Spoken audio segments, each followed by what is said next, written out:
अस्सलाम वालेकुम दोस्तों, उम्मीद है तव्हां सब ॿाहिरि ठीक हूंदो, शाद हूंदो, आबाद हूंदो, रब पाक कंदो। अहिड़े तरीक़े सां तव्हां सभु ॿाहिरि ख़ुशि हूंदो, शाद हूंदो, आबाद हूंदो।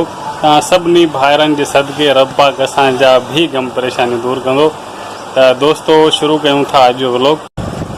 त दोस्तो मां तव्हां सभिनी भाइरनि खे हिकिड़ो अर्ज़ु कंदो हलां त वीडियो अॼु को मुख़्तसिर आहे पर तमामु कम जी ॻाल्हि आहे। वीडियो एंड ताईं ॾिसिजो।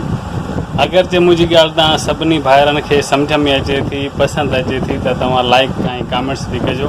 त दोस्तो इंसान जी ज़िंदगी ॾिसो त मुख़्तसिर आहे। ज़िंदगी छा हूंदी 50, 60, 70, 80 साल, उन खां पोइ इंसान जो वजूद हमेशह हिन दुनिया मां ख़तमु थी वञे थो ऐं असुलु ज़िंदगी जेका आहे उहा हुनजी शुरू थिए थी। त मुंहिंजो मेन चवण जो मक़सदु इहो आहे त जेके दोस्त, जेके भाइर पीउ माउ जो क़दुरु नथा कनि त कुझु बि थिए, छा बि थिए, तव्हांखे पीउ माउ खे कॾहिं बि छॾिणो न आहे, सिर्फ़ु पंहिंजी ख़्वाहिशुनि जे करे। हिकु मां तव्हांखे पंहिंजो ज़ाती तजुर्बो ॿुधाए रहियो आहियां त कुझु बि थी वञे, छा बि थी वञे, त पंहिंजे पीउ माउ खे कॾहिं बि न छॾिजो। जेको मूंसां थियो आहे या जहिड़े तरीक़े सां मां हलां थो उहा मूंखे ख़बर आहे त मां बि शायदि पंहिंजी ज़िंदगीअ में हिकिड़ो ग़लति फ़ैसिलो कयो जंहिंजो पछताव मूंखे तमामु घणो आहे, हूंदो ऐं रहंदो। तव्हां सभिनी ॿाहिरनि खे अर्ज़ु आहे त पंहिंजे वालिदैन खे कॾहिं बि न छॾिजो। ऐं ॿियो हिकिड़ो तमामु इम्पोर्टेंट मैसेज आहे,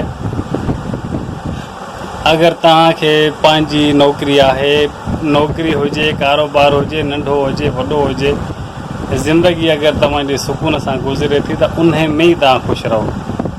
अगरि तव्हां तमामु घणी लालच कंदव त मां हीअं थियां, मां हूअं थियां, मां हीअं कयां, उन चकर में तव्हां तमामु घणो पछताए सघो था ऐं जेको तव्हांजो नंढो सिस्टम आहे उहो बि ख़तमु थी वेंदो।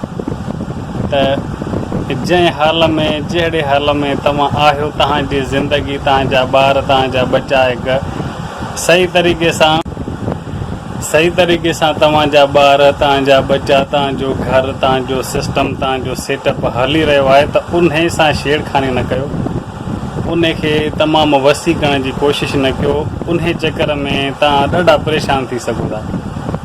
त जंहिं हाल में बि आहियो, जहिड़े हाल में बि आहियो, रब पाक जो शुक्र अदा कयो ऐं पंहिंजे बचड़नि खे, पंहिंजे घर खे जीअं टाइम ॾेई रहिया आहियो ओहिड़े तरीक़े सां जो घणे चकर में पवंदो, तमामु घणो पछताईंदो ऐं ईअं न थिए जो जेको तव्हांजो थोरो सिस्टम आहे उहो बि हलियो वञे।